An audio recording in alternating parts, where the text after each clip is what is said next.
नमस्कार साथियों, जय हिंद जोहार। आप सभी का अपने यूट्यूब चैनल नदीप क्लासेस में हार्दिक स्वागत है। चलिए दोस्तों, आज की इस वीडियो में हम लोग देखने वाले हैं सांख्यिकी से संबंधित जो कुछ भी मूल बिंदु होते हैं, जो हमारे सांख्यिकी के सवाल बनाने के लिए काफी मददगार साबित होंगे। उसके बिना मेरा सांख्यिकी सोल्यूशन नहीं हो पाएगा। इसके लिए आज हम लोग चर्चा करने वाले हैं इस वीडियो में, और ये मुख्य बिंदु कौन कौन से हैं और उसके किस टाइप से उसका यूज किया जाता है, उसको हम लोग कैसे जानेंगे, उसके इस तौर पर हम लोग संपूर्ण जानकारी उसके बारे में हासिल करेंगे। तो चलिए आप लोग इस वीडियो को अंत तक देखिए, बने रहिए और समझिए किस टाइप से ये सारे बिंदु का हम लोग किस तरह से उसका चर्चा करेंगे, ये विश्लेषण किया जाएगा। तो चलिए वीडियो को आप लोग देखते रहिए। वीडियो शुरू करने जा रहा हूँ। अभी देखिए, ये जो सांख्यिकी है, मैंने लिख देता हूँ यहाँ पर छोटा सा सांख्यिकी। ये जो सांख्यिकी है, सांख्यिकी को हम लोग स्टैटिस्टिक कहते हैं। ये सांख्यिकी एक्चुअली मुख्य तौर पर क्या होता है कि इससे पहले जो डाटा कलेक्शन ऑफ डाटा के बारे में मैंने आप लोग को समझा दिए हैं।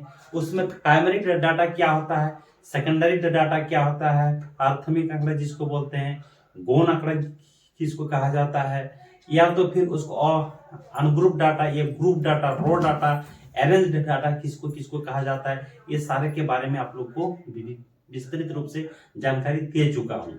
तो चलिए आज इस वीडियो में अभी हम लोग देखने जा रहे हैं। उसके बाद भी कुछ मुख्य बिंदु होते हैं सांख्यिकी के सवाल करने के लिए, बहुत जरूरी बिंदु होते हैं, जरूरी पॉइंट्स होते हैं, उनके बारे में हम चर्चा करते हैं। तो सबसे पहले उन सारे बिंदुओं को मैंने सिलसिलेवार ढंग से लिखने की कोशिश करता हूं। उसके बाद एक एक करके आप लोग को समझाऊंगा किस टाइप से उसका यूज सांख्यिकी के तौर पर किया जाता है। तो सबसे पहले हम लोग को देखेंगे, इसमें जो हम लोग का सांख्यिकी के सवाल आते हैं उसमें हल करने के लिए एक नंबर बिंदु में हम लोग देखेंगे, क्या देखेंगे, आपका क्लास इंटरवल, यानी उसको कहा जाता है वर्ग अंतराल। ये जो है आपका वर्ग अंतराल, इसको कहा जाता है क्लास इंटरवल। इसको CI से हम लोग डिनोट करते हैं, ठीक है। दूसरा जो है आपका वो होता है आपका बारंबारता। क्या होता है? बारंबारता। बारंबारता कहिए, या तो फिर हम लोग इसको कह सकते हैं आवृत्ति भी कहा जाता है, आवृत्ति भी कह सकते हैं। इसको अंग्रेजी में बोला जाता है फ्रीक्वेंसी। क्या कहा जाता है? फ्रीक्वेंसी। इसको हम लोग F से डिनोट करते हैं। तीसरा जो है हम लोग कह सकते हैं, ये हो जाता है आपका संचयी बारंबारता। क्या हो जाता है? संचयी बारंबारता। ये जो आपका संचयी बारंबारता है, इसको हम लोग कहते हैं CF से जानते हैं, इसको F से डिनोट करते हैं। ये संचयी जो बारंबारता होते हैं, इसको हम लोग CF से डिनोट करते हैं। इसका मतलब होता है कम्युलेटिव, इसको कहा जाता है कम्युलेटिव फ्रीक्वेंसी। कम्युलेटिव फ्रीक्वेंसी कहा जाता है, इसको हम लोग CF से डिनोट करते हैं। CF मीन्स कम्युलेटिव फ्रीक्वेंसी, यानी संचयी बारंबारता के तौर पर हम लोग जानते हैं। चौथा जो पॉइंट हम लोग देखने का कोशिश करूंगा वो होता है आपका मिलान चिन्ह। नाम सुने होंगे आप लोग, ये क्या होता है? मिलान चिन्ह कहा जाता है। इस मिलान चिन्ह को हम लोग टेली मार्क के रूप से जानते हैं। टेली मार्क को इसको अंग्रेजी में कहा जाता है टेली मार्क, ठीक है। उसके बाद जो हम लोग देखेंगे, इसके बाद हम लोग देखने की कोशिश करेंगे, वो है आपका मध्य बिंदु। क्या देखेंगे? मध्य बिंदु। मध्य बिंदु के बारे में हम लोग जिक्र करेंगे। मध्य बिंदु को हम लोग क्या कह सकते हैं? मिड पॉइंट कह सकते हैं। मिड पॉइंट कह सकते हैं। इसको हम लोग डिनोट करते हैं कैपिटल X। किससे डिनोट करते हैं? कैपिटल X से डिनोट किया जाता है। फिर आपको देखने को मिलेगा, इसके बाद जो हम लोग को देखने को आपको मिलेगा, एक होता है आपका डेविएशन, उसको विचलन कहा जाता है। क्या कहा जाता है? आपका विचलन कहा जाता है, इसको डेविएशन कहा जाएगा। डेविएशन कहा जाएगा। डेविएशन को हम लोग D से डिनोट करते हैं, ठीक है। एक आपको देखने को मिलेगा आपका एक इस टाइप से नोटेशन आपको देखने को मिलेगा, इसको कहा जाता है सिग्मा। इसको कैसे जानते हैं हम लोग? किस नाम से जानते हैं? सिग्मा। सिग्मा का मतलब होता है इसको सिग्मा के नाम से जानते हैं। सिग्मा का मतलब हो जाता है आपका सामेशन। क्या हो जाता है? सामेशन। ठीक है। उसके बाद भी अगर कुछ चीजें होंगे जो हम लोग क्वेश्चन करते वक्त या जैसे जैसे आगे बढ़ते जाएंगे उसका जानने का कोशिश करेंगे, और ये सारे चीज के बारे में आप लोग को विस्तृत रूप से जानकारी देने वाले हैं। एक एक करके एकदम उसका बारीकी से उसका हम लोग अध्ययन करने वाले हैं। आप लोग एक बार वीडियो को जरूर देखेंगे, इसमें किसी भी तरह का आपको गुंजाइश नहीं रह जाएगी, किसी भी तरह का आपका क्वेश्चन नहीं रह जाएगा कि आप समझ नहीं पाए। फिर भी अगर किसी को अगर समझने में कुछ भी दिक्कत होता है तो आप लोग जरूर कमेंट में लिखिएगा, जरूर कमेंट कीजिएगा, या तो फिर उसको ये करके कमेंट करके जरूर बोलिएगा कि यहाँ समझ में नहीं आता है। मेरे से जितना हो पाएगा हम उसको समझाने का कोशिश जरूर करेंगे। ठीक है। उसके बाद एक आ जाता है आपका ये 7 नंबर में, ये मान लीजिए 8 नंबर पॉइंट जो है, एक आ जाता है आपका, उसको कहा जाता है रेंज। उसको हम बोलते हैं ह्रास भी कहते हैं, इसको परिसर भी कहा जाता है, अंग्रेजी में इसको कहा जाता है रेंज। क्या कहा जाता है? रेंज कहा जाता है। इसके बाद छोटी मोटी जो भी बिंदु आते हैं, इसके बाद हम लोग करते करते एक एक याद आता जाएगा, हम लोग उसका सिलसिलेवार ढंग से जरूर उसका विस्तृत अध्ययन करते चलेंगे। तो चलिए एक एक करके हम लोग शुरू करते हैं। ये सारे चीज तो सबसे पहले हम लोग कर लेंगे, उसके बाद जैसे जैसे कोई पॉइंट आता जाएगा हम लोग उसके बारे में जानकारी हासिल करते रहेंगे। तो इसको जरा मिटा देता हूँ, एक एक करके हम लोग शुरू करता हूँ। सबसे पहले मैं आप लोग को यहाँ पर दिखाना चाहता हूँ कि बारंबार क्लास इंटरवल क्या होता है। ठीक है। मान ले सबसे पहले मैं दिखा रहा हूँ क्लास इंटरवल। क्लास इंटरवल, ये जो क्लास इंटरवल होता है इसको कहा जाता है आपका वर्ग अंतराल। ये जो वर्ग अंतराल है, ये जो सीआई है, क्या है? सीआई है। तो इसमें हम यहाँ पर देखिए, यहाँ पर मैं कुछ एक डाटा लेना चाहता हूँ। मान लीजिए मैं एक डाटा कलेक्शन कर रहा हूँ, किसी भी स्कूल के विद्यार्थियों की किसी भी सब्जेक्ट का मान लीजिए मार्क्स कलेक्शन कर रहा, अंक उसका कलेक्शन कर रहा हूँ, और वो अंक है आपका, मान लीजिए आपका 50 मार्क्स में टोटल मार्क्स कितना है आपका? 50 है। आउट ऑफ 50 कितना कितना मिला है? यहाँ पर मैं लिख रहा हूँ रैंडमली 10, 5, 0 भी मिल सकता है, 5, 7, 9, 11, 15, 20, 40, 45, 42, 40, 45, 50 भी किसी को मान लीजिए मिला है। आपका हो गया 49, 32, 37, 42, 33, 31, 43, 15, 22, 20, 21 मान लीजिए इस टाइप से मैंने ले लिया। तो इसमें हम लोग को क्लास इंटरवल इसमें तैयार करना है, इसका क्लास इंटरवल मुझे निर्माण करना। तो क्लास इंटरवल का मतलब ही होता है वर्ग अंतराल। तो वर्ग अंतराल हम लोग कैसे इसका निर्माण करेंगे? तो सबसे पहले इसमें क्या देखा जाता है, इसमें सबसे न्यूनतम मान कौन सी है। तो देखेंगे ये जो अंक मैंने लिया है इसका सबसे न्यूनतम मान कौन सी है। तो यहाँ पर देखिए एक गौर करने वाली बात है कि न्यूनतम मान यहाँ पर आपका 0 दिख रहा है। ये जो न्यूनतम मान है और अधिकतम मान का यहाँ पर हम लोग को देखेंगे। अधिकतम मान मुझे क्या लग रहा है कि 50 है।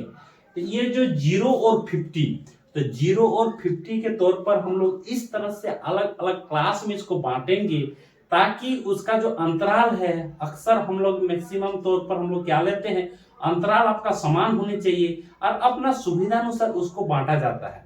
ये जो सुविधानुसार बांटते हैं, ये अंतराल 5 का भी हो सकता है, 2 का भी हो सकता है, 1 का भी हो सकता है, या तो 10 का भी हो सकता है, 20 का भी हो सकता है, 25 का भी हो सकता है, 30 का हो सकता है। अपने सुविधानुसार उसका अंतराल में उसको इस नंबर को हम लोग बांटते हैं। कैसे इसका ये करते हैं, मान लीजिए ये मेरा यहाँ पर क्लास इंटरवल इसके लिए लिखने जा रहा हूँ। क्लास इंटरवल ये रहा कि है 0 से शुरू है 50 तक। मान लीजिए मैंने 10 का यहाँ पर क्लास इंटरवल ले लूंगा। यहाँ पर क्या है 0 से 10, ठीक है। 0 से कितना ले लिया 10, 10 से यहाँ पर ले लिया आपका 20, 20 से क्या ले लिया आपका 30, 30 से क्या ले लूंगा यहाँ पर 40, और 40 से आपका क्या ले लूंगा यहाँ पर आपका 50। तो यहाँ पर देखा जा रहा है 50 मैक्सिमम है, 0 आपका मिनिमम है। इससे ज्यादा भी ले सकते हैं, इधर थोड़ा सा इसका कम भी आप नीचे तक जा सकते हैं, लेकिन जितना मेरा जरूरत है उतना लेने से भी काम चल जाएगा। इस तरह से जो इंटरवल के तौर पर इसको बांटा गया है, इसको इंटरवल के तौर पर जो हम लोग इस तरह से डिसाइड किए हैं, इस तरह से जो बांटे हैं, इसी को कहा जाता है वर्ग अंतराल। अलग अलग वर्ग है, ये वाला एक वर्ग है, ये वाला एक वर्ग है, ये वाला का अलग अलग जो वर्ग है इसका अंतराल में बांटे हैं। और ये जो अंतराल को मैंने क्या रखे हैं, इसका जो अंतर है इसको सेम रखा हूं, इसी को 10 का अंतर में इस तरह से मैंने बांट दिया हूं। ठीक है, तो अभी क्या है, ये जो लेफ्ट हैंड साइड आपको दिख रहा है, ये जो लेफ्ट हैंड साइड 0, 10, 20, 30 और 40, ये जो नव संख्या दिख रहा है, इसी को कहा जाता है इधर वाला को कहा जाता है आपका निम्न सीमा, यानी वर्ग अंतराल की निम्न सीमा, इसको कहा जाता है आपका निम्न सीमा। ठीक है, और इधर वाले को कहा जाता है आपका उच्च सीमा। आप कह सकते हैं इसको वर्ग अंतराल की ये निम्न सीमा होते हैं, और इधर वाले जो भी संख्या होते हैं राइट साइड वाला, इसको वर्ग अंतराल की उच्च सीमा कहा जाता है, यानी lower limit of the class interval and upper limit of the class interval. इधर upper limit of the class interval है और इधर lower limit of the class interval है। ठीक है दोस्तों, इसके बाद ये समझ गए आप लोग कि क्लास इंटरवल को कैसे लेते हैं। यहाँ पर एक बात गौर करने वाली है, यहाँ पर देखिए 0 to मैंने 10 लिया हूँ, 10 to 20 लिया हूँ। ऐसा जरूरी नहीं है कि 0 से 10 जैसे लिया हूँ 10 से ही 20 लेना है। आप 21 यहाँ से 11 से 21 भी ले सकते हैं, यहाँ 22 से यहाँ पर 32 भी लिया जा सकता है। ठीक है, मैं इसके बाद के आने वाला हूँ उसको क्यों लिया जाता है, उसको किस किस नाम से जाना जाता है। आप इतने ही अभी समझिए कि क्लास इंटरवल को इस तरह से लिखा जाता है।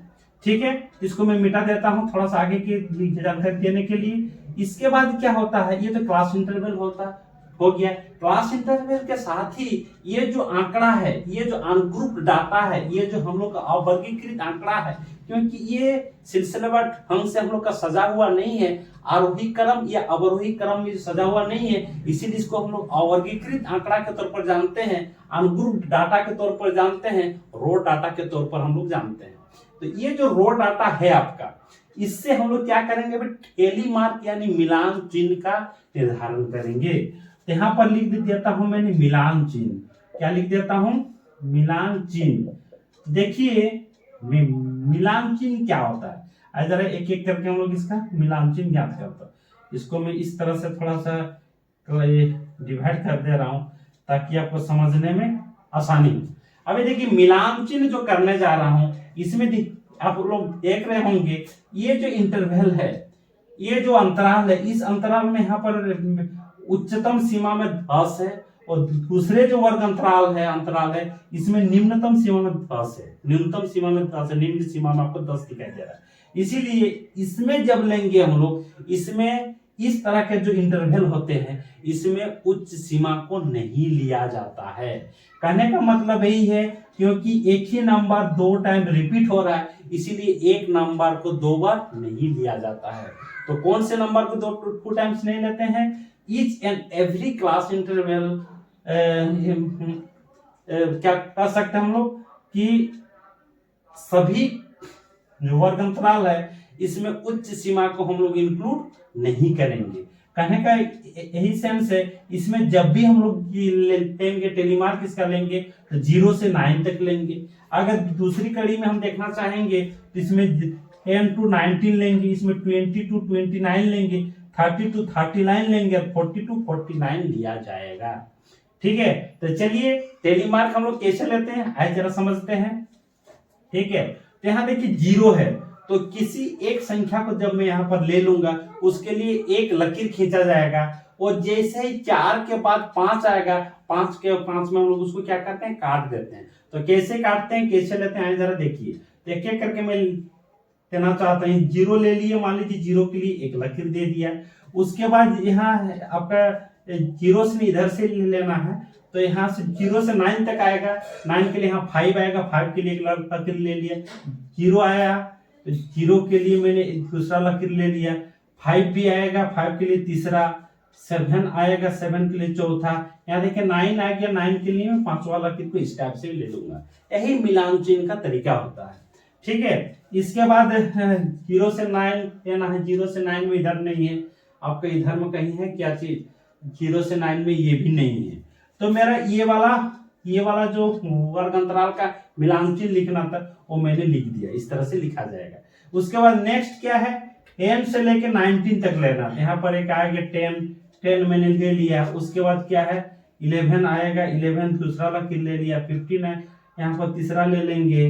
उसके बाद क्या आएगा इधर, उसके बाद शायद और ये था, अच्छा यहाँ पर देखिए 15 है, यहाँ पर ले लेंगे। चौथा लकीर मैंने यहाँ पर ले लेंगे। उसके बाद क्या है, उसके बाद और नहीं है। तो यहाँ पर क्या है, 10 to 19 में क्या लेंगे, 4 है, यहाँ पर मिलान चिन्ह का लकीर दिया गया है। इसके बाद हम कहते हैं 20 to 29 में, तो यहाँ पर देखिए 21 आ जाएगा। उसके बाद क्या आएगा, इसमें नहीं आएगा, 29 तक लेना है ना। 29 के लिए यहाँ पर 20 आएगा, 22 आएगा, 2 लकीर मैंने ले लिया। यहाँ पर 20 आएगा, 21 आएगा, यहाँ पर 4 हो गया, ये एक और फिर से क्या हो गया, आपका 5 हो गया। उसके बाद इसमें जब लेंगे हम लोग 30 to 39 तक लेंगे। 30 to 39 में ये नहीं है, यहाँ से क्या है 32 है, एक लकीर हो जाएगा। 39 तक लेना है, 37 भी इसमें समाहित हो जाएगा, 33 हो जाएगा, 31 हो जाएगा, 2 लकीर यहाँ इन दोनों के लिए ले लूंगा। उसके बाद और नहीं है। ठीक है, उसके बाद 40 to 49 में मेरे को देखना है। 40 to 49, तो देखिए एक चीज, 40 to 49 में क्या आ जाएगा, 40 आएगा, 45 आएगा, है ना, 2 मैंने ले लिया। आपका 42 आएगा, 40 आएगा, फिर 2 लकीर ले लिए। उसके बाद 45 भी आएगा, 45 में मैंने ये ले ली। ये 50 पहले ले चुका हूँ, इसको मैंने अभी इसको नहीं लेता हूँ, इस टाइप से रख देता हूँ, क्योंकि पहले हम लोग 50 इस तरह से राउंड किया हुआ था। उसके बाद 49 तक लेना है, 49 भी इसमें हो जाएगा। उसके बाद यहाँ पर क्या लेना है, 42 लेना है, 42 यहाँ पर एक लकीर आ जाएगा। उसके बाद क्या लेना है, 43 लेना है, 43 के लिए एक लकीर आ जाएगा। इस तरह से आ गया। यहाँ देखिए 50 आपका छूट गया। इसीलिए जब भी क्लास इंटरवल का निर्धारण किया जाएगा, क्लास इंटरवल लिया जाएगा, थोड़ा सा जितना मैक्सिमम नंबर रहेगा उससे ऊपर तक लेने की जरूरत है। अगर जितना हो सके अपने अनुसार, सुविधा अनुसार उसको लिया जाता है। जब हम लोग एक सीरीज दूसरा होता है, उस सीरीज में ज्यादा लेने की जरूरत नहीं होती है उसको, क्योंकि उसमें क्या होता है, उसका अपर लिमिट ऑफ क्लास इंटरवल जो लिया जाता है, यानी उच्च सीमा जो लिया जाता है वर्ग अंतराल का, उसमें इंक्लूड रहता है। चूंकि ये सीरीज में हम लोग का उच्च सीमा इंक्लूड नहीं रहता है, इसीलिए एक स्टेप और आगे तक लिया जाएगा। तो उसके लिए यहाँ पर लेता हूँ 52, यहाँ पर 60 तक लिया जाएगा। इसमें जो मिलान चिन्ह आएगा, यहाँ पर आपका 50 समाहित हो जाएगा। ये 50 के लिए आपका 1 लकीर यहाँ पर लिया जाएगा। ठीक है दोस्तों, तो इस तरह से मिलान चिन्ह को हम लोग बारी बारी से लिखने का कोशिश की। तो आप लोग जरूर समझ गए होंगे मिलान चिन्ह कैसे लिया जाता है। इसके बाद नेक्स्ट हम लोग आगे चलते हैं। आगे जैसे ही मेरा मिलान चिन्ह लिख लिए, मिलान चिन्ह के बाद ही हम लोग बारंबारता लिख सकते हैं, आवृत्ति लिख सकते हैं। क्या लिख सकते हैं, बारंबारता। और बारंबारता कोई आवृत्ति कहा जाता है, उसको अंग्रेजी में फ्रीक्वेंसी बोला जाता है। उसको एफ से डिनोट करते हैं। ठीक है, इसको क्या किसी से डिनोट करते हैं, एफ से डिनोट करते हैं। उसमें किस टाइप से लिखा जाएगा, हम लोग बारंबारता कैसे लिखते हैं, देखिए ये लकीर को गिन के, अभी मिलान चिन्ह वाला जो भी लकीर आया है, जो भी इसका संख्यात्मक मान को मेरे को लिख देना है। तो चूंकि ये 4 के बाद ये 5 हुआ है, तो यहाँ पर क्या लिख दूंगा, यहाँ पर इसका बारंबारता क्या हो जाएगा, 5 हो जाएगा। ठीक है, इसमें क्या हो जाएगा, आपका 4 हो जाएगा। इसमें क्या हो जाएगा, आपका 5 हो जाएगा। ठीक है, इसमें क्या हो जाएगा, आपका 4 हो जाएगा। इसमें क्या हो जाएगा, 5 और 3 क्या हो जाएगा, 8 हो जाएगा। और इसमें क्या हो जाएगा, आपका 1 हो जाएगा। ठीक है दोस्तों, तो ये क्या हो गया, ये मेरा आगे फ्रीक्वेंसी यानी बारंबारता निकल के सामने आ गया। इस तरह से मैंने क्या लिखे, आपका जो बारंबारता है आवृत्तियों का निर्धारण करते हैं। ठीक है, किसी दिए हुए आंकड़ों से ही हम लोग इसको निर्धारण कर सकते हैं, या तो किसी क्वेश्चन में आपका ये चीज दिया हुआ भी रहेगा। एक चीज गौर करने वाली बात है, आपको समझा देता हूं। जब भी फ्रीक्वेंसी आपको नजर आएगा, जब भी आप फ्रीक्वेंसी किसी क्वेश्चन में दिया हुआ रहेगा, उसमें ध्यान दीजिएगा हमेशा वो जो फ्रीक्वेंसी का डाटा होगा आइदर असेंडिंग ऑर्डर और आइदर डिसेंडिंग ऑर्डर, और डिसेंडिंग ऑर्डर में कभी नहीं होगा। क्यों नहीं होगा? अगर आइदर असेंडिंग ऑर्डर और डिसेंडिंग ऑर्डर में ये सजा हुआ रहता है वो फ्रीक्वेंसी नहीं होता है। जब भी उस तरह से डाटा आपको देखने को मिलेगा आप समझ जाएंगे वो क्या होता है, संचयी बारंबारता होता है, यानी कम्युलेटिव फ्रीक्वेंसी होता है। तो जब भी हम जो फ्रीक्वेंसी देखेंगे, आवृत्ति की जो देखेंगे, वो हमेशा क्या होगा, इस तरह से उलझा हुआ रहेगा, या तो आरोही क्रम में भी नहीं रहेगा और अवरोही क्रम में भी आपको देखने को नहीं मिलेगा। ठीक है, इसके बाद आता है एक पॉइंट आप लोग को दिखाए थे कि संचयी बारंबारता। आइए अभी हम लोग देखते हैं संचयी बारंबारता। अभी इसको मिटा देने से भी काम चल जाएगा। इधर ऊपर थोड़ा सा मैंने मिटाने का काम करता हूँ। ठीक है, ऊपर जरा मैं आप लोग को मिटा देता हूँ, ऊपर जरा आप लोग को मिटा देता हूँ। इसमें क्या आता है, एक आता है आपके संचयी बारंबारता। क्या आता है? संचयी बारंबारता। तो ये जो संचयी बारंबारता है इसको कहा जाता है सीएफ, हम लोग कहते हैं सीएफ, इसीलिए इसको डिनोट किया जाता है। सीएफ मतलब होता है कम्युलेटिव फ्रीक्वेंसी, यानी इसको कहा जाता है संचयी बारंबारता।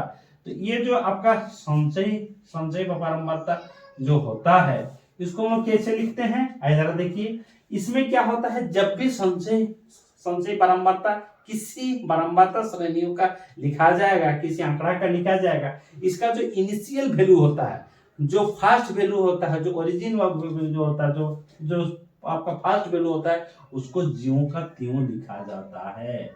फिर जब इसमें लिखा जाएगा ये 5 के साथ ये 4 को ऐड करके यहाँ पर 9 लिखा जाएगा। और जब इसमें लिखा जाएगा थर्ड स्टेप में, तो फिर क्या करेंगे, 9 के साथ 5 ऐड करके यहाँ पर 14 लिखा जाएगा। जब इसमें हम लोग लिखेंगे तो ये क्या हो जाएगा, 14 के साथ फिर 4 ऐड करके आपका 18 लिखा जाएगा। फिर जब हम लोग 18 के साथ यहाँ पर 8 ऐड करके यहाँ पर 26 लिखा जाएगा। ठीक है, और ये 26 के साथ फिर 1 ऐड करके यहाँ पर 27 लिखा जाएगा। तो इस तरह से जो यहाँ पर कलेक्शन आया, इस तरह से जो मैंने असंख्यात्मक मान लिखे, कौन कौन से संख्यात्मक मान, जैसे 5 हो गया, 9 हो गया, 14 हो गया, 18 हो गया, 26 हो गया, 27 हो गया, ये सारे जो मान है ये आपका संचयी बारंबारता कहलाता है।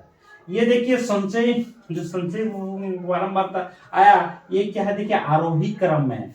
5 के बाद 9 है, 9 के बाद 14 है, 14 के बाद 18 है, 18 के बाद 26 है, 26 के बाद फिर 27 है। या तो हम इसीलिए कह दिए पहले ही, जब भी संचयी बारंबारता होगा आइदर असेंडिंग ऑर्डर में होगा और डिसेंडिंग ऑर्डर में। ठीक है, या तो आरोही क्रम में, नहीं तो या तो फिर अवरोही क्रम में होना तय है।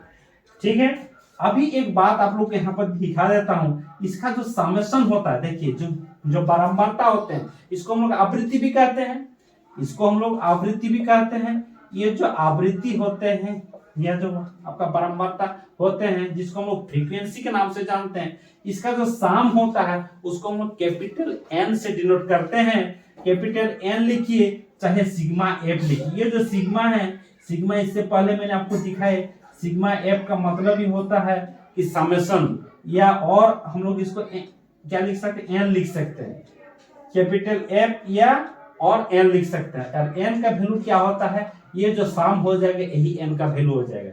इस तरह से हम यहाँ पर 8 1 9, यहाँ पर 5 4 9 9 5 14 14 4 18 18 और यहाँ पर 8 26 हो जाएगा, है ना, 26 और 1 27। यहाँ पर देखिए ये जो 27 है और यहाँ जो आपका सीएफ का मान आखिरी मान आता है, ये दोनों समान होनी चाहिए, ये दोनों इक्वल होनी चाहिए। इसका जो साम होता है, इसका जो आखिरी मान होता है, वैल्यू होता है, उसके साथ इक्वल होना चाहिए। अगर इसके साथ ये इक्वल नहीं होता है तो आप समझ जाइए कहीं ना कहीं आपका सिंप्लीफिकेशन में रॉन्ग हुआ होगा। ठीक है, तो इसको हम लोग एन बोलते हैं, एन बोलते हैं, कैपिटल एफ बोलते हैं, यानी जो आवृत्ति है, आवृत्तियों का एन योग ही आपका एन कहलाता है। ठीक है, इसके बाद एक चीज आप लोगों को दिखाता हूं, इसके बाद एक होता है आपका मध्य बिंदु। क्या होता है, मध्य बिंदु। तो ये जो मध्य बिंदु होता है इसको हम लोग कैपिटल एक्स से डिनोट करते हैं। ध्यान देंगे कैपिटल इसको किससे डिनोट करते हैं, कैपिटल एक्स से डिनोट करते हैं। ठीक है, जब भी कैपिटल एक्स का मान निकाला जाएगा, ये एक्स का मान निकाला जाएगा, ये मध्य बिंदु क्या होता है, मैं यहाँ पर लिखने की कोशिश करता हूं कि मध्य बिंदु जो होता है, मध्य बिंदु ये होता है किसी भी क्लास इंटरवल के, किसी भी वर्ग अंतराल के न्यूनतम मान, क्या लिखेंगे यहाँ पर, निम्न सीमा लिख देता हूं, निम्न सीमा जोड़ उच्च सीमा बाय 2, निम्न सीमा जोड़ उच्च सीमा बाय 2, यानी जो भी क्लास इंटरवल होगा उसका एवरेज कहिए, उसका एवरेज यानी lower limit of the class interval and the average of lower limit and upper limit of the class interval is called mid value कर सकते हैं, मिड पॉइंट कर सकते हैं। ठीक है, ये जो है आपका यहाँ 0 10 ऐड करेंगे तो क्या हो जाएगा, 10 को 2 से डिवाइड करेंगे तो क्या हो जाएगा, 5 आ जाएगा। ये देखिए 2 और 10 30 हो जाएगा, 30 को 2 से डिवाइड करेंगे क्या हो जाएगा, 15 आ जाएगा। ये देखिए 30 और 20 50 क्या आ जाएगा, 25। ये देखिए 40 और 30 70 का आ जाएगा आपका 35। ये देखिए आपका 50 और 40 90 को 2 से भगा देंगे तो आपका आ जाएगा 45। ये देखिए 60 और आपका 50 110 को कर देंगे तो आपका 55। यहाँ पर एक चीज गौर कीजिएगा, एक चीज गौर करने वाला बात यही है, अगर आपका इंटरवल समान है, अगर आपका इंटरवल समान है यानी वर्ग अंतराल की उसको लंबाई कहा जाता है, वर्ग अंतराल की ऊंचाई भी कहा जाता है। कि कैसे हम लोग इसको डिनोट करते हैं, उसको आई से डिनोट करते हैं, आई से, और आई या और आपके स्मॉल एस से उसको डिनोट करते हैं। ये height of the class interval और length of the class interval, इसको कैसे डिनोट करते हैं, ये अपर लिमिट से यानी उच्च सीमा से निम्न सीमा को जो घटाया जाके जो मान होता है, जैसे 10 - 0 हो गया, यही हो गया 10, जैसे आपका 20 - 10 हो गया, ये 10, ये जो 10 10 10 10 मेरा आ रहा है, इन्हें आई का मान हो गया, आई का मान हम लोग क्या लिख सकते हैं, 10 लिख सकते हैं, और एच का मान लिख सकते हैं 10। यानी आई और एच क्या है, यानी class interval each and every, मतलब length of each and every class interval. आप कह सकते हैं किसी भी अंतराल की, किसी भी जो वर्ग अंतराल होते हैं उसका अंतर जो होता है, जिसको इंटरवल होता है, उसका जो लंबाई होती है, उसको जो ऊंचाई होता है, वही आपका आई और एच के ये से डिनोट करते हैं। ठीक है, ये क्या हो जाता है, क्योंकि सभी इंटरवल में, सभी क्लास इंटरवल में इसमें क्या है, 10-10 का अंतर है, तो आप आंख बूंद के एक का ये को मध्य बिंदु को लिख लेंगे और 10-10 आप ऐड करते जाएंगे, सारे मध्य बिंदु आपका निकल कर सामने आ जाएगा। सारे जितने सारे मध्य बिंदु होते हैं ये सारे आपका निकल कर सामने आ जाएगा। ठीक है दोस्तों, तो इसीलिए पहला हो गया 5, 10 ऐड कर देंगे तो 15 हो जाएगा, इसमें 10 ऐड कर देंगे तो 25 हो जाएगा, 25 में 10 ऐड कर देंगे तो 35 हो जाएगा, 35 में ऐड करेंगे तो 45 हो जाएगा, 45 में 10 ऐड करेंगे तो 55 हो जाएगा। यानी आपको गौर करने वाली बात है कि वर्ग अंतराल में अगर अंतराल आपका समान हो गया तो एक लिखने के बाद उस अंतराल के साथ उसको ऐड करते चले जाइए, सारे मध्य बिंदु आपका निकल कर सामने आ जाएगा। ठीक है दोस्तों, आई होप आप सभी इतने सारे चीज को आप लोग अच्छी तरह से समझ गए होंगे। एक चीज और, ठीक है, इसके बाद आपको कहीं कहीं देखने को मिलेगा कि रेंज निकालने के लिए कहा जाता है। तो रेंज क्या होता है, यहां पर लिख देता हूं, ये होता है रेंज को बोलते हैं आरास, इसको कहा जाता है रेंज, RANGE, रेंज। रेंज क्या होता है, रेंज होता है आपका किसी भी आपका जो मान लीजिए कोई आंकड़ा दिया हुआ है, यहाँ पर 3 5 2 7 9 है ना, इसमें 8, इस टाइप से आपका आंकड़ा दिया हुआ रहता है। तो किसी भी वर्गीकृत या अवर्गीकृत आंकड़ाओं का जो अधिकतम मान होता है, अधिकतम मान को अगर न्यूनतम मान से घटा देंगे वही आपका रेंज कहलाता है। वही आपका क्या कहलाता है, आपका रेंज कहलाता है। तो हम लिख सकते हैं अधिकतम मान माइनस न्यूनतम मान, अधिकतम मान माइनस न्यूनतम मान ही आपका क्या कहलाएगा, रेंज कहलाएगा। यानी अधिकतम मान यहाँ पर कितना हो गया, ये हो गया आपका 9 और न्यूनतम मान कितना हो गया 2, इसका अंतर जो हो गया ये 7, ये आपका रेंज हो गया। 7 इन आंकड़ों का 7 क्या हो गया आपका रेंज हो गया, रेंज हो गया। ठीक है दोस्तों, इतना तक आप लोग को आई होप मुझे किसी भी तरह का दिक्कत नहीं आया होगा, ये मैं आशा करता हूँ। फिर भी अगर इतना समझने में आपको कहीं से भी कहीं चूक हो गया होगा, कहीं आपको समझ में नहीं आया होगा, जरूर कमेंट सेक्शन में आप लोग कमेंट कीजिएगा। ठीक है दोस्तों, इसके बाद मैं कुछ सीरीज को बताने जा रहा हूं, वो सीरीज किस टाइप से लिखा जाता है और किसको किस नाम से पुकारा जाता है, ये सारे चीज आप लोग देखते रहिए वीडियो में। और किस टाइप से कौन सी सीरीज को कैसे कन्वर्ट किया जाता है उसके बारे में भी आप लोग को अभी समझाऊंगा। तो जरूर, भले ही ये वीडियो आप लोग को लंबा लग रहा होगा, लेकिन जरूर शुरू से लेकर अंत तक जरूर देखेंगे। आप लोग को बहुत सारे छोटे छोटे चीजों के बारे में अच्छी तरह से जानकारी हासिल हो जाएगा और सांख्यिकी में किसी भी तरह का आप लोग का कठिनाई का सामना नहीं करना पड़ेगा। ठीक है दोस्तों, इसको मिटा देता हूं, इतना तक आप लोग को समझ में आ गया होगा। इसके बाद मैंने कुछ सीरीज यहाँ पर लिखने जा रहा हूँ। वो सीरीज ये जो सांख्यिकी है, सांख्यिकी जो क्वेश्चन होते हैं उसमें काफी मददगार साबित होते हैं, और उसके बिना हम लोग कंटिन्यूअस सीरीज के क्वेश्चन को हम लोग नहीं बना पाएंगे, सतत श्रेणी के क्वेश्चन को हम लोग नहीं सॉल्व कर पाएंगे। इसीलिए उसका भी ठोस और पुख्ता जानकारी आप लोग को बहुत जरूरी है। तो इसके लिए देखिए, मैंने यहाँ पर कुछ क्लास इंटरवल लिख रहा हूँ। मान लीजिए इस टाइप से मैंने कुछ क्लास इंटरवल लिख रहा हूँ, ये एक है और यहाँ पर एक लिख रहा हूँ इस टाइप से, एक दूसरा है। ठीक है, इसको मैंने इस टाइप से लिख दे रहा हूँ, 1 2 3 4। इसको भी मैंने दे देता हूँ 1 2 3 4। जो भी देंगे उसमें कोई दिक्कत नहीं, 4 दीजिए, 5 दीजिए, 2 दीजिए, 10 दीजिए, कोई दिक्कत नहीं। ये क्या दिखाना चाहता हूँ, क्लास इंटरवल। ये भी क्या है आपका क्लास इंटरवल, लेकिन दोनों क्लास इंटरवल लिखने का तरीका अलग अलग होगा। दोनों क्लास इंटरवल जो वर्ग अंतराल होते हैं उसको लिखने का तरीका देखिए। एक को मैंने यहाँ पर लिख दे रहा हूं आपका 5 to 10, उसको लिख दे रहा हूं मैंने 10 to 15, यहाँ लिख दे रहा हूं 15 to 20, यहाँ लिख दे रहा हूं 20 to 25, यहाँ लिख दे रहा हूं 25 to 30। ये एक क्लास इंटरवल आपके सामने है। दूसरा क्लास इंटरवल, इसी को मैंने थोड़ा मॉडिफाइड कर रहा हूँ, मॉडिफाइड दूसरे तरीके से ले रहा हूँ। 5 to 10 मैंने लिख दिया, लेकिन यहाँ पर लिखूंगा 10 to 16, यहाँ पर लिखूंगा 17 to 22, यहाँ पर लिखूंगा 23 to 28, यहाँ पर लिखूंगा 29 to 34, यहाँ पर लिखूंगा 35 to आपका 40।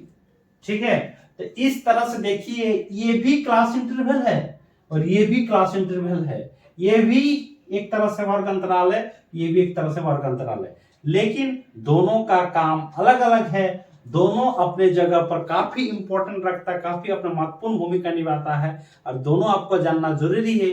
और किसको किस नाम से जाना जाता है उसके लिए भी आप लोग को बता दे रहा हूं। ये देखिए, ये जो इंटरवल है, इस टाइप के जो लेफ्ट हैंड साइड में जो इंटरवल आपको देखने को मिल रहा है, इस इंटरवल को हम लोग कहते हैं, हिंदी में बोला जाता है इसको अपवर्जी श्रेणी। किस नाम से जाना जाता है, अपवर्जी श्रेणी के नाम से जाना जाता है। और ये जो अपवर्जी श्रेणी होते हैं इसको कहा जाता है एक्सक्लूसिव सीरीज। अंग्रेजी में क्या बोलते हैं, एक्सक्लूसिव सीरीज। और ये जो है आपका दिख रहा है इधर क्लास इंटरवल जो दिख रहा है, इसको कहा जाता है समावेशी श्रेणी। क्या कहा जाता है, समावेशी श्रेणी के नाम से जाना जाता है, और इसीलिए इसको कहा जाता है इंक्लूसिव सीरीज। Inclusive series. ठीक है दोस्तों, ये इंक्लूसिव सीरीज हो गया, ये एक्सक्लूसिव सीरीज हो गया। अभी हम बात करते हैं इसको, आखिर इंक्लूसिव हम क्यों पकड़, किस टाइप से इसका कैसे जानेंगे इंक्लूसिव सीरीज है, इसमें बात करेंगे कैसे जानेंगे ये एक्सक्लूसिव सीरीज है। एक चीज ध्यान दीजिए, मैंने कहा था इससे पहले एक क्लास इंटरवल जो लिखते टाइम, इसमें क्या होता है, इसमें यही है, इसका लीडिंग डायगोनल एलिमेंट जो है, इस तरह के तिरछा तिरछा जो संख्या है, ये क्या है, सेम है, यानी आपका बराबर है। आप कह सकते हैं कोई भी जो भी आपका वर्ग अंतराल होगा, अगर कोई क्लास इंटरवल का leading diagonal element are same, then it is said to be a exclusive series, said to be an exclusive series. ठीक है, तो इसको कहा जाता है अपवर्जी सरणी। इसीलिए यहाँ पर देखिए इस तरह के जो संख्या है ये क्या है आपका सेम है, इस तरह से आप पकड़ लीजिएगा। ठीक है, इसमें आखिर क्यों इसको कहते हैं, आइए जरा समझते हैं इसको क्यों कहा जाता है। और इसको जो जिसमें लीडिंग डायगोनल एलिमेंट अब सेम नहीं होगा, इसको हम लोग क्या बोलेंगे, इंक्लूसिव सीरीज बोलेंगे। यानी इसको हिंदी में क्या बोलते हैं, समावेशी श्रेणी के नाम से जाना जाता है। तो जब आपका समावेशी श्रेणी में क्या होगा, कोई भी संख्यात्मक मान रिपीटेशन नहीं होगा, जबकि इसमें क्या होगा, इसमें इसका जो अपर लिमिट होती है, इसका जो उच्च सीमा होते हैं वो दूसरा का निम्न सीमा बन जाता है, दूसरा का उच्च सीमा तीसरा का निम्न सीमा बन जाता है, कंटिन्यू इस तरह से आपका चलता जाता है। तभी मैं बात करता हूं इसको आखिर क्यों इस टाइप से हम लोग बोलते हैं। इसलिए इसमें देखिए जब भी इसमें क्या किया जाता है, इससे पहले मैं आप लोग को दिखा चुका हूं कि इसका जब मान लिया जाएगा 5 से लेके 9 तक लिया जाएगा, क्योंकि इसका जो उच्च सीमा होता है, अपर limit of the class interval जो होता है, उसको हम लोग इंक्लूड नहीं करते हैं। यानी इसमें क्या क्या होगा, 5 से लेके 5 होगा, 6 होगा, 7 होगा, 8 होगा, 9 होगा। अगर इसमें बात करते हैं तो इसमें क्या, इसमें 10 होगा, 11 होगा, 12 होगा, 13 होगा, 14 होगा, 15 आपका इंक्लूड नहीं होगा। सिमिलरली इस तरह से एज सो ऑन इस तरफ से इसको लिया जाता है। जबकि इसमें जब हम लोग क्लास इंटरवल की बात करता हूं, इसमें क्या हो जाएगा, 5 लिया जाएगा, 6 लिया जाएगा, 7 लिया जाएगा, 8 लिया जाएगा, 9 लिया जाएगा, 10 भी लिया जाएगा। कहने का सेंस यही है कि ये इस तरह का जो आपका समावेश करनी है, इसमें लोअर लिमिट और अपर लिमिट दोनों को समाहित किया जाता है, यानी निम्न सीमा और उच्च सीमा दोनों को समाहित किया जाता है। जबकि इसकी बात करता हूं, इसका बात करता हूं तो क्या हो जाएगा, 11 हो जाएगा, 12 हो जाएगा, 13 हो जाएगा, 14 हो जाएगा, 15 हो जाएगा, 16 हो जाएगा। यहाँ देखिए लोअर लिमिट को भी ले लिए, अपर लिमिट को भी ले लिए। इसमें भी देखिए लोअर लिमिट और अपर लिमिट दोनों इंक्लूड है, यानी इंक्लूड किया जा रहा है, समायोजित किया जा रहा है सारे संख्याओं को। इसीलिए इसका नाम क्या पड़ गया, समावेशी श्रेणी दिया गया है, यानी इंक्लूसिव सीरीज के नाम से हम जानते हैं। और इसमें क्या हो रहा है, कहीं ना कहीं इसमें क्या हो रहा है, एक संख्या एक्सक्लूड हो जा रहा है, हटा दिया जा रहा है, इसमें इसका भी उच्च सीमा को हटा दिया जा रहा है। इसीलिए इसको अपवर्जी श्रेणी का संज्ञा दिया गया है, अपवर्जी नाम दिया गया है, और इसीलिए इसको एक्सक्लूसिव सीरीज कहा जा रहा है, क्योंकि कहीं ना कहीं एक संख्या इसमें क्या हो रहा है, एक्सक्लूड किया जा रहा है। हर each and every class interval में उसका जो upper limit of the class interval है उसको क्या कर रहे हैं हम लोग, एक्सक्लूड कर दे रहे हैं। यही खास तौर पर इसमें अंतर है। लेकिन इसमें अगर i इक्वल टू कितना होगा कहा जाएगा, इसमें 5 हो जाएगा। इसमें अगर i का मान कहा जाएगा तो इसमें क्या हो जाएगा आपका, इसमें इस तरह से आपका lower limit upper limit minus lower limit करके इस तरह से, या तो फिर इसका गिनती करके हम लोग उसको लिख देते हैं। ठीक है, तो इस तरह से आप समझ रहे होंगे कि अपवर्जी श्रेणी इसको कहा जाता है और समावेशी श्रेणी इसको कहा जाता है। अभी एक बात आती है, जब हम लोग मेजरमेंट ऑफ सेंट्रल टेंडेंसी की बात करेंगे, इसके बाद जो वीडियो आप लोग को बताने वाला है किस तरह से मेजरमेंट ऑफ सेंट्रल टेंडेंसी मतलब केंद्रीय प्रवृत्ति के जो माप होते हैं उसके तौर पर जो हम लोग को पढ़ने का है, माध्य, माध्यिकार, बहुलक, उसमें इन श्रेणियों का क्या महत्व है, क्या यूज है, किस टाइप से हम लोग किसको लेना चाहिए, किसको निकालने में किसका अहम भूमिका होते हैं, इसके बारे में आप लोग नेक्स्ट वीडियो में आप लोग से चर्चा करेंगे। थोड़ा सा मैं ये दिखाना चाहता हूं अभी। ये देखिए कभी कभी आपको कहेगा कि समावेशी जो श्रेणी होते हैं उसको अपवर्जी में कैसे चेंज करते हैं, क्योंकि जब हम लोग आपका मेजरमेंट ऑफ सेंट्रल टेंडेंसी की बात करेंगे उसमें जो केंद्रीय प्रवृत्ति के माप में जो माध्य, माध्यिकार, बहुलक का निर्धारण करेंगे उसमें काफी मददगार साबित होगा कि कोई अगर अपवर्जी श्रेणी में होगा या तो कोई आपका इसमें रहेगा इंक्लूसिव सीरीज में रहेगा, उसको एक्सक्लूसिव सीरीज में चेंज करना रहता है। तो कैसे चेंज करते हैं आइए जरा देखते हैं। तो इसमें क्या होता है, इंक्लूसिव सीरीज का जो लोअर लिमिट होता है यानी निम्न सीमा जो होते हैं, each and every class interval का जो निम्न सीमा होते हैं उसमें 0.5 सब्ट्रैक्ट कर देते हैं। ध्यान देंगे दोस्तों, ये क्या होते हैं, लोअर लिमिट में क्या करते हैं, आपका निम्न सीमा में क्या करते हैं, 0.5 माइनस कर देते हैं। जबकि ये जो उच्च सीमा होते हैं, उच्च सीमा में क्या करते हैं, उच्च सीमा जो होता है उसमें क्या करते हैं, 0.5 हम लोग क्या करते हैं, ऐड कर देते हैं। यहाँ देखिए फिर से ध्यान दीजिए, जो भी आपका अंतराल है, जो भी आपका क्लास इंटरवल यहाँ दिया हुआ है, कब, जब आपका इंक्लूसिव में इंक्लूसिव को एक्सक्लूसिव चेंज करेंगे तभी।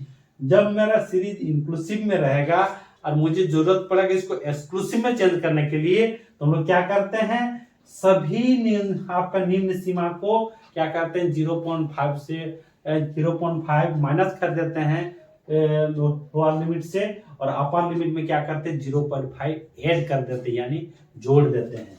तो आइए जरा इसको लिखता हूं, फिर इसको कन्वर्टेड जो होता है क्लास इंटरवल, इससे मैं लिखता हूं। यहाँ देखिए, यहाँ से मैं लिख रहा हूँ, यहाँ से मैं लिखना चाह रहा हूँ। अभी इसको किस टाइप से लिखूंगा, इसमें अगर 0.5 घटा देंगे तो क्या हो जाएगा, 4.5 आ जाएगा। इसमें अगर 0.5 ऐड कर देंगे 10 में तो क्या हो जाएगा, इसमें 10.5 आ जाएगा। इसमें अगर लोअर लिमिट में 0.5 घटाएंगे तो 10.5 हो जाएगा। अपर लिमिट में अगर 0.5 ऐड कर देंगे तो 16.5 हो जाएगा। ये हो जाएगा 16.5 टू 22.5 हो जाएगा। ये हो जाएगा आपका 22.5 टू आपका 28.5 आ जाएगा। ये हो जाएगा 28.5 टू ये हो जाएगा 34.5 हो जाएगा। ये हो जाएगा आपका 34.5 टू ये हो जाएगा आपका 40.5 हो जाएगा। ठीक है, तो आप देख रहे होंगे कि सभी जो आपका निम्न सीमा था उसमें 0.5 मैंने घटा दिया और उच्च सीमा जो था उसमें 0.5 मैंने क्या किया, ऐड कर दिया। तो ऑटोमेटिकली ये क्या हो गया, समावेशी श्रेणी से क्या हो गया, अपवर्ज्य में चेंज हो गया। अपवर्ज्य में होता क्या है, अपवर्ज्य श्रेणी में आपका लीडिंग डायगोनल जो एलिमेंट होता है ये देखिए सेम आ गया। अगर लीडिंग डायगोनल एलिमेंट आपको सेम दिखाई दे रहा है मतलब ये सीरीज क्या हो गया, आपका एक्सक्लूसिव सीरीज में कन्वर्ट हो गया। और अगर किसी समावेशी श्रेणी को किसी अपवर्ज्य श्रेणी में हम लोग चेंज करते हैं, इसका विशेष तौर पर, खास तौर पर इसका भी एक अलग नामकरण किया जाता है, अलग नाम से जाना जाता है और इसको कहा जाता है आपका, इसको कहा जाता है शुद्ध श्रेणी के नाम से भी जानते हैं। इसको क्या कहा जाता है, शुद्ध श्रेणी। इसको अंग्रेजी में क्या बोलते हैं, प्योर सीरीज के नाम से जाना जाता है। इस तरह से समझ सकते होंगे कि कौन से समावेशी श्रेणी होता है, कौन सा अपवर्ज्य श्रेणी होता है और कैसे हम लोग इंक्लूसिव सीरीज से एक्सक्लूसिव सीरीज में चेंज करते हैं। तो आई होप दोस्तों, आई होप साथियों, I hope my dear students, आप सभी को बहुत अच्छी तरह से समझ में आ गया होगा। जितने सारे भी पॉइंट्स के बारे में मैं आप लोग के सामने विश्लेषण किया हूँ, मुझे आशा है कि आप लोग को बहुत अच्छी तरह से समझ में आ गया होगा। तो आप लोग जरूर इसमें ध्यान देंगे और इन सभी चीजों का अगर आप माइंड में रखते हैं, दिमाग में रखते हैं, जरूर आपका सांख्यिकी में 100% सवाल बनने लगेगा और उसमें कुछ भी चीज का, कोई भी चीज का कंफ्यूजन का सामना नहीं करना होगा। चलिए, तो इतना आप लोग समझ गए होंगे। तो आज की वीडियो में फिर इतना ही रखते हैं, फिर मिलता हूँ नेक्स्ट वीडियो में।